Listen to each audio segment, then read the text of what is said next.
Hello and welcome to our Meet the Artist series. Today I am joined with Young Audiences teaching artist Van Taylor. Welcome, Van. Thank you so much for being here. Glad to be here. Yeah. So to begin, can you just kind of tell me a little bit about yourself, your background, and your experience as an artist? Well, let's see. I have kind of a varied history. Uh, I've been playing professionally close to 50 years. I've traveled the world a number of times. I've represented the United States through the Department of Defense, State Department, and a few others, providing entertainment on a global scale. I've supported our communities and neighborhoods in music, and of course, our schools for an extremely long time. It's something I firmly believe in. And basically, that's it. I play a little jazz, a little blues, a little rock. I'm basically a songwriter and a producer. Mhm. Awesome. Yeah. What are some things that inspire you as an artist, even like when you began as an artist, but even today, what kind of keeps you inspired as you continue? Well, I started out, I would say, I was always working since I was about 5 years old. My father was a piano player. My brothers were too. My father played in church, and I still today play in church when I can. And I play all styles of music, so it doesn't really matter. Uh, that's kind of really basically what really did it. Now, my original music came from a gentleman from Buffalo named Al Tenney. He was a Buffalo legend as far as jazz was concerned. And I went up to the Colored Musicians Club to learn about jazz, and him and his group was there. And they encouraged me, instead of learning about jazz, they encouraged me to write my own music.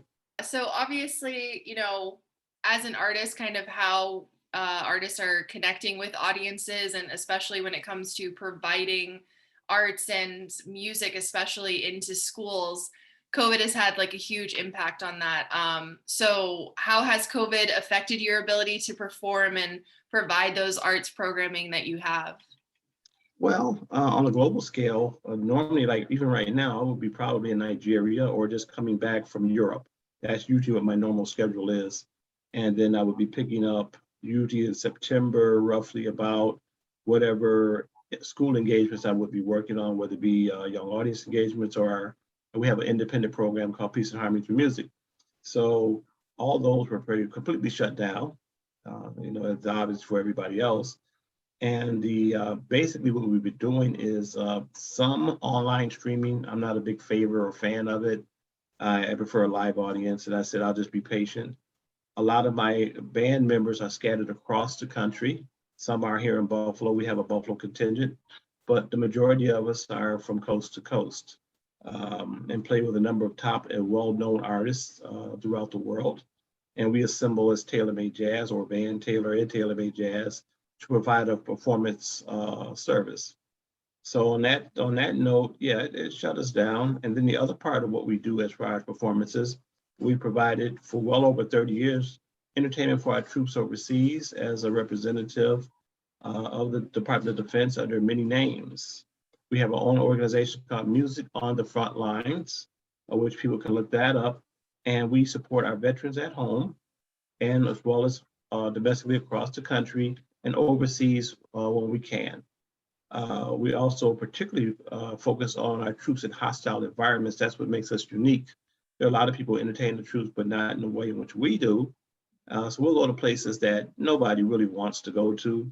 And getting there, getting out, getting back, and trying to stay alive is the name of the game. Yeah. Yeah, but especially in those places, where it's needed the most, I think so. Yeah. So yeah, very good for you. And I mean, I think everyone really misses the audiences and are waiting for us to get back to that. And it's that Mhm. struggle of just waiting and waiting until we're finally able to get there. But I think eventually, eventually it's Oh, coming. yeah, no doubt. We will be back. Of course, we will. So obviously, because of COVID, there's been so many changes to arts, but especially, arts in Buffalo. So for you, with Taylor Made Jazz, what do you kind of see? How is that, Buffalo arts and culture going to kind of come back from your viewpoint after COVID? Well, I think I was quite sure of it before, is that outside venues will dominate most performances pretty much for the next, I think, 5 or 6 years. I believe that most of the clubs and venues that had already started incorporating such a thing to expand their businesses were the ones that got ahead of the game. So as COVID lightened up, they still were able to provide entertainment because they already had their outside venues underway or near completion. So even with schools, particularly schools, you'll find, at least during September and October, a lot of schools will choose to do outside events and bring the kids outside, as opposed to being clustered in an auditorium and worried about every other seat, things like that. There, it's easier to do it outside. And as I've gone through the communities in Western New York, I've seen a lot of that, which is a lot of fun to me, and especially on a nice, good day, and it's not too hot or not too cold. And to do it that way, the kids are smiling, they're happy, and there's a clown doing his thing, or a guitar player doing his thing or her thing. So it's a beautiful thing. So I think what it has done is forced people to come up with a better, a more creative way to approach what we do. And then having said that, for those that are online, of course, they've got it nailed. But for those such as myself who prefer outside or a live audience, then that is our ticket to tomorrow, which is something that we were already doing anyway, but we're going to do more of that. Yeah, absolutely. Yeah. I mean, this summer and even before, last summer too, it's just everyone's outside and everyone's trying to find something and, fill the time. And I think it's been a great thing too. I think we're putting more investments into those outdoor spaces to make them, Yeah. more inviting and even more like a place where artists can go and people can share, their art and their music. Awesome. So what are some things that you are currently currently working on? Obviously you do want to get back to the audiences, but what do you have going on currently? Well, let's see. I also coordinate the Western New York Veterans Parade. So we're looking forward to pulling that off. All right. We did a major concert actually recently out at the Outer Harbor, another outside event, Pilgrim Fest, to kind of celebrate getting past COVID in a way, but bringing people out together. And the Color Musician Club had its annual event, which was outside. I was on the ground or founding floor of that. So that was pretty much already built into the works.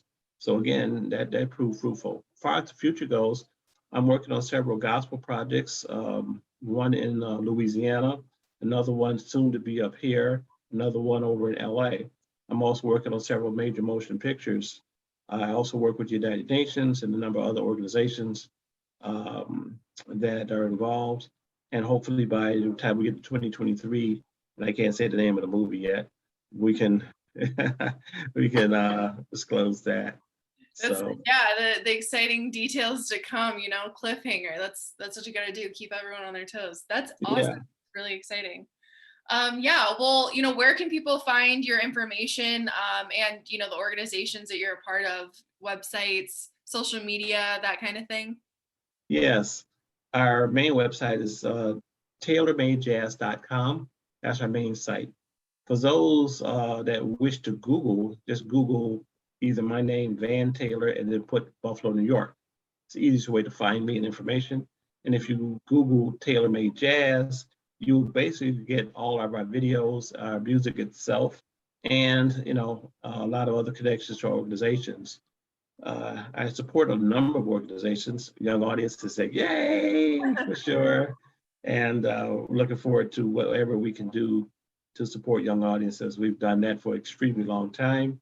I'm part of the Bullion Foundation as well, which supports third world countries in providing food, shelter, water, whatever it needs, things on your feet, things on your back, and with the support of the stars, Grammy winners and what have you. So we have that organization as well. Of course, Music on the Front Lines, which supports the troop. The Ridigo Music Alliance, which supports regional events, concerts, workshops in education. Business and Music Workshop is done through Erie County. So that's ongoing. And most of us are active members with the Buffalo Music Hall of Fame, which I am an inducted member. And we support them highly in all the programs that come out of that, which we also push for workshops, scholarships. So if anybody's listening to this, go to the Buffalo Music Hall of Fame website. There are scholarship opportunities there. Please apply. Awesome. Yeah, that's huge. We just finished artworks and all those high schoolers. That's what I'm talking about. Find those scholarships. So that's awesome. Yeah. Well, thank you so much. Thank you for joining us. And yeah, I can't wait to see what comes out. I'm really excited about that movie announcement whenever we get to find out what that is. Oh, yeah. Yes, indeed. Thank you for having me. Absolutely.